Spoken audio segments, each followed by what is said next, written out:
1,25,000 രൂപയുടെ ജോലി വരെ ഒരു മാസം ഞാൻ ചെയ്തു.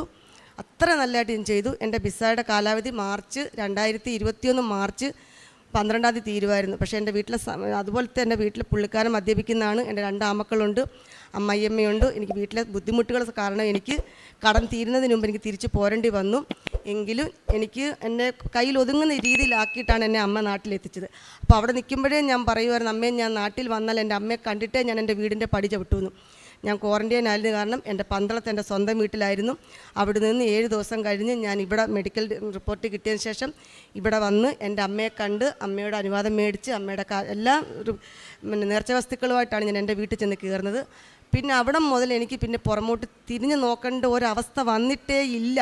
ഇന്ന് ഈ അൾത്താരയിൽ കയറി ഞാൻ നിൽക്കുമെന്ന് ഒരിക്കൽ പോലും ഞാൻ വിചാരിച്ചതല്ല. അമ്മയെ ഞാൻ വിടാനും തയ്യാറല്ലായിരുന്നു. അവിടുന്ന് എനിക്ക് പിന്നെ വന്നു കഴിഞ്ഞപ്പോൾ എനിക്ക് പ്ലാന്റേഷൻ കോർപ്പറേഷൻ ഞാൻ ഗവൺമെൻറ് ജോലിക്കാരിയായിരുന്നു.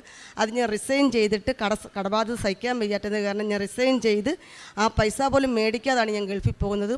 ഇവിടെ വന്നപ്പോൾ എനിക്ക് ആ പൈസ റിസൈൻ ചെയ്യണം. അപ്പോൾ പിന്നെ എൻ്റെ സൊസൈറ്റിയിൽ കുറേ ബാധ്യതകളുണ്ട്, എനിക്കത് തീർക്കണം.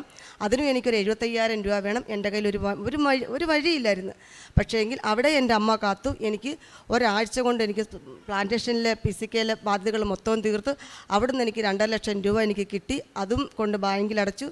എൻ്റെ വീടിൻ്റെ എൻ്റെ പ്രമാണം എൻ്റെ 25 വർഷം കൊണ്ട് ബാങ്കിലും സൊസൈറ്റികളിൽ മാറി മാറിയിരുന്ന പ്രമാണം കൊണ്ടാണ് ഇന്ന് ഞാൻ ഇവിടെ സാക്ഷ്യം പറയാൻ വന്നിരിക്കുന്നത്.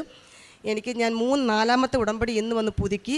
ഓരോ ഉടമ്പടിക്കകത്ത് ഞാൻ ഫസ്റ്റ് നിയോഗം ഞാൻ വെക്കുന്നത് എൻ്റെ വീടിൻ്റെ പ്രമാണം എടുത്ത് തരണമെന്നാണ്. സെൻറ്റിന് 3.5 ലക്ഷം രൂപ വെച്ച് കിട്ടുന്ന 30 സെൻറ്റ് വസ്തുവിൻ്റെയാണ്. ജപ്തി 3 പ്രാവശ്യം വന്നതാണ്. എന്നിട്ടൊന്നും ഞാൻ തളർന്നില്ല. എൻ്റെ അമ്മയെ മുറുക്കി പിടിച്ച് ഞാൻ മുന്നോട്ട് കയറി. എനിക്ക് ഇന്ന് അവിടുന്ന് ഞാൻ ഇവിടെ വന്നു കഴിഞ്ഞ് എനിക്ക് ടാപ്പിംഗ് എനിക്കറിയായിരുന്നു. ഒരു ഗതിയില്ലാതെ വന്നപ്പോൾ ടാപ്പിങ്ങിന് ഇറങ്ങിയിട്ട് എൻ്റെ ബാങ്കിൽ എനിക്ക് 10,000 രൂപ മാസം അടയ്ക്കണം. മദ്യപാനിയാണ്, ചെറുതായിട്ട് മദ്യപിക്കുന്നത് വീട്ടുകാര്യങ്ങളൊക്കെ നോക്കും. എങ്കിലും എൻ്റെ കുഞ്ഞുങ്ങളുടെ പഠിത്തം എല്ലാം കൂടെ എനിക്ക് പറ്റുന്നില്ലായിരുന്നു. അവിടുന്ന് ഞാൻ എൻ്റെ അമ്മയോട് എനിക്ക് എംപ്ലോയ്മെൻറ്റ് സീനിയോറിറ്റി ലിസ്റ്റിൽ ഞാൻ പേരുള്ള ഒരാളാണ്. അപ്പോഴും ഞാൻ അമ്മയോട് പ്രാർത്ഥിച്ചു, അമ്മേ എനിക്കൊരു ജോലി, സ്ഥിരമായിട്ടൊരു ജോലി ഉണ്ടെങ്കിൽ മാത്രമേ പറ്റൂ, അല്ലെങ്കിൽ എനിക്ക് വീണ്ടും ഞാൻ പഴയതുപോലെ ഞാൻ പോകേണ്ടി വരും.